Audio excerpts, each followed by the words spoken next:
ৰাতিপুৱাই দেখা পালো এজন মানুহে মাটিত বৰশী বাই আছে। মই ভাবিলো ই পাগলে হল নেকি। লগে লগে দেখা পালো দুটা মাছ মাটিত পৰি আছে। চাল্লা, মাছেই বাসস্থান সলালে।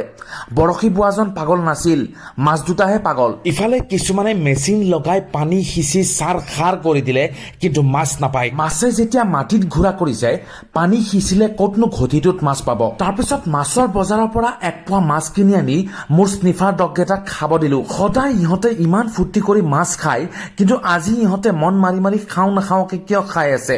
নিশ্চয় কিবা এটা খেলি মেলি হৈছে। মোৰ আন এটা স্নিফাৰে খেৰৰ পুঁজিৰ তলত লুকাই ভয়তে কঁপি আছে।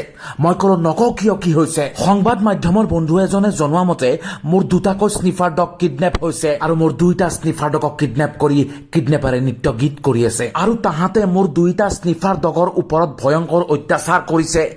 যিটো কালুৱাক মই কুইণ্টেলে মাংস খুৱাওঁ, সেই কালুৱাক তাহাঁতে গৰু ছাগলীৰ দৰে ঘাঁহ খাব দিছে, আৰু বাগুৱাৰ ডিঙিত পাত্তা বান্ধি চাৰ্কাছত নচুৱাৰ দৰে নচুৱাই আছে। ধৈৰ্যৰো এটা সীমা থাকে। মোৰ স্নিফাৰ ডগ দুটা উদ্ধাৰ কৰিবলৈ আৰু গোচৰটোৰ তদন্ত কৰিবলৈ মই CID অফিচাৰ ACP প্ৰদ্যুম্নক আহ্বান জনালো। লগে লগে ACP প্ৰদ্যুম্নে অকমান ষ্টিং খাই ললে আৰু তাহাঁতৰ বিৰুদ্ধে ষ্টিং অপাৰেশ্যন কৰিব বুলি মোক ক'লে। আৰু ACP প্ৰদ্যুম্নৰ নিৰ্দেশ মৰ্মে CIDৰ এটা দলে CCTV ফুটেজসমূহ চেক কৰিব ধৰিলে আৰু 3জন কিডনেপাৰক গ্ৰেপ্তাৰ কৰিলে।